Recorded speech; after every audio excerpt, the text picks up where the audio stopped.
திருத்தணியில் உதித்தருளும் ஒருத்தன் மலை விருத்தன் என தூளத்தில் ஊரை கருத்தன் மயில் நடத்து குகன் வேலே.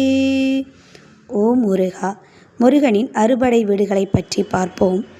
முருகனின் முதலாம் படை வீடு திருப்பரங்குன்றம், திருச்செந்தூர், பழனி, சுவாமிமலை, திருத்தணி, பழமுதிர்ச்சோலை.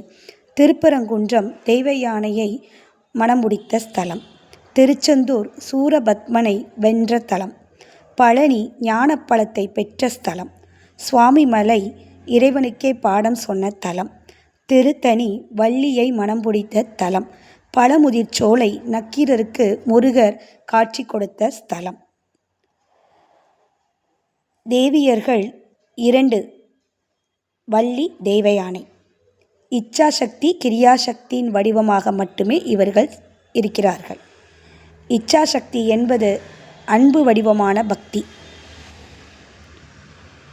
கிரியாசக்தி என்பது செயல் வடிவமான பக்தி.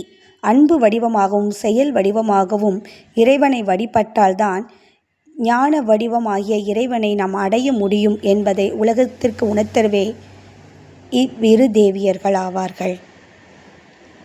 ஞானசக்தி என்பது முருகப்பெருமானின் வேலை குறிக்கும். இச்சா கிரியாவின் மூலம் ஞானத்தை அடையலாம் என்பதை கூறுவதே இரு தேவியரின் தத்துவமாகும். ஓம் முருகா.